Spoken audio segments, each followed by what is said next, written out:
जय श्रीमन नारायण दोस्तों, आज आप इस वीडियो के माध्यम से जानेंगे कि निर्जला एकादशी के व्रत में क्या खाना चाहिए और क्या नहीं। साल की 24 एकादशियों में सबसे महत्वपूर्ण निर्जला एकादशी का जो व्रत है वो जल ग्रहण किए बिना ही रखा जाता है। निर्जला एकादशी व्रत के दौरान भक्त खाने और पीने से परहेज करते हैं। चलिए पहले जान लेते हैं निर्जला एकादशी इस साल कब पड़ रही है। निर्जला एकादशी ज्येष्ठ मास के शुक्ल पक्ष की एकादशी यानी कि 11वें दिन को होती है, जो कि मई और जून के बीच में अक्सर पड़ती है। इस साल निर्जला एकादशी 31 मई यानी कि दिन बुधवार को पड़ रही है, जबकि निर्जला एकादशी जो है वो गंगा दशहरा के तुरंत बाद यानी कि अगले दिन ही आती है। गंगा दशहरा और निर्जला एकादशी ऐसा कहा जा रहा है कि कुछ ही वर्षों में एक ही दिन हो सकती है। ज्येष्ठ शुक्ल एकादशी के कारण इसे ज्येष्ठ शुक्ल एकादशी के नाम से भी जाना जाता है।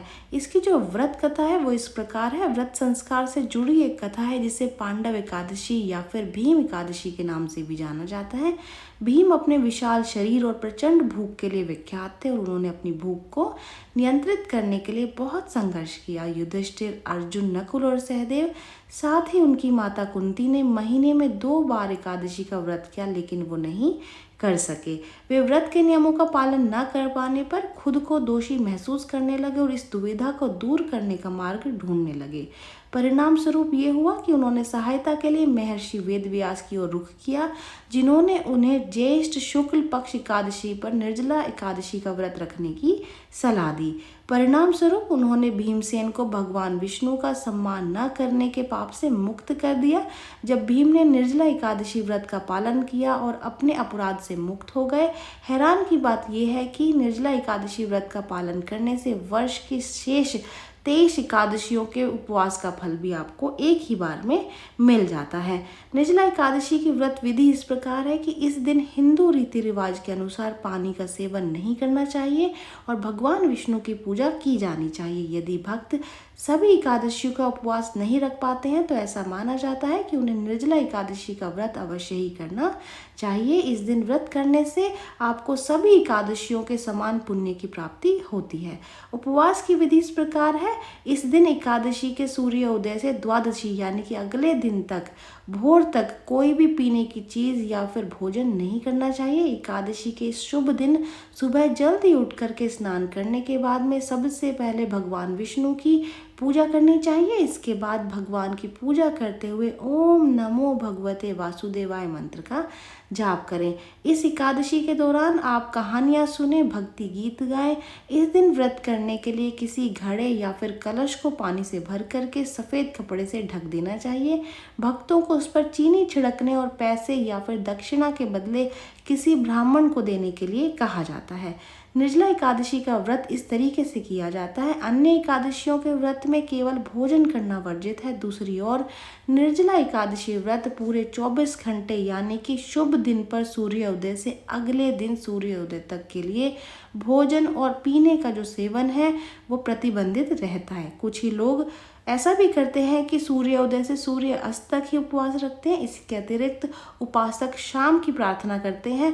निर्जला एकादशी के दिन चावल खाना वर्जित माना जाता है। जो लोग उपवास करते हैं वे ऐसा भोजन करें जिसमें चावल बिल्कुल भी ना हो। सुबह सुबह भक्त भगवान विष्णु की पूजा करने के लिए उठते हैं, उनके लिए उपवास किया जाता है। फिर एक पंचामृत दही, दूध, घी, चीनी और शहद से युक्त 5 भोजन का सेवन किया जाता है। भगवान विष्णु की मूर्ति को फिर पंचामृत से स्नान करवाया जाता है और शाही वेश में सजाया जाता है।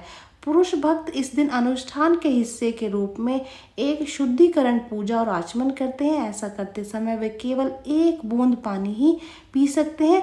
इस दिन भक्त ब्राह्मणों को दान के रूप में पानी का घड़ा, हाथ का पंखा और खरबूजा दान करते हैं। ये 3 दान निर्जला एकादशी के दिन बहुत ही महत्वपूर्ण बताए गए हैं।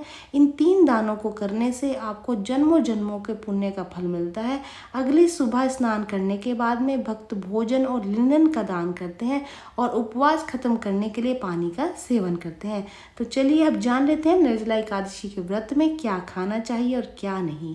जामुन, आम, केला, अंगूर और अन्य कोई भी मौसमी फल का आप सेवन कर सकते हैं। वैसे तो निर्जला एकादशी का व्रत बिना पानी के किया जाता है, लेकिन इसे पानी के साथ भी आप रख सकते हैं, जैसा कि आपने बाकी एकादशी व्रत के लिए किया था। यदि आप अस्वस्थ हैं तो आप एक फल खा करके उपवास रख सकते हैं। एकादशी व्रत में नमक का सेवन बिल्कुल भी नहीं करना चाहिए। हालांकि यदि आपको आवश्यकता महसूस हो रही है, आपकी तबीयत बिगड़ रही है, तो आप सेंधा नमक का सेवन कर सकते हैं। निर्जला एकादशी के दिन चावल खाना वर्जित है। यदि संभव हो तो दशमी यानी कि एक दिन पहले एकादशी से और द्वादशी तिथि यानी कि अगले दिन तक चावल से जुड़ा हुआ किसी भी चीज़ को आप खाने का परहेज करें। निर्जला एकादशी के दिन किसी भी प्रकार की विदेशी मिठाई या फिर अन्य खाद्य पदार्थों का सेवन भी नहीं करना चाहिए। कस्टर्ड से भी आपको बचना चाहिए। निर्जला एकादशी के दिन पान के पत्ते खाना भी वर्जित माना जाता है। कहा जाता है कि इस दिन श्री हरि को पान का भोग लगाना बेहद ही शुभ होता है, इसलिए एकादशी के दिन पान का सेवन वर्जित है। वैसे भक्ति में चढ़ाए गए पान को आप अगले दिन यानी कि द्वादशी अपना व्रत खोलने के बाद में प्रसाद के रूप में इसको खाया जरूर जा सकता है। एकादशी के दिन आप सूखे मेवे खा सकते हैं। हालांकि लहसुन और प्याज जैसे तामसिक भोजन से आपको बचना चाहिए। निर्जला एकादशी के दिन जौ, दाल, बैंगन, मूली और बीन्स ये कुछ चीज़ें हैं जिनको खाने से बचना चाहिए। एकादशी के दिन गर्भवती महिलाएं व्रत से मुक्त होती हैं। ये नियमित उपवास भोजन कर सकती हैं और पानी भी पी सकती हैं। तो गर्भवती महिलाओं को एकादशी का व्रत नहीं रखना चाहिए। खास करके पहले 3 महीने और बाद के 3 महीनों में तो बिल्कुल भी व्रत नहीं रखना चाहिए।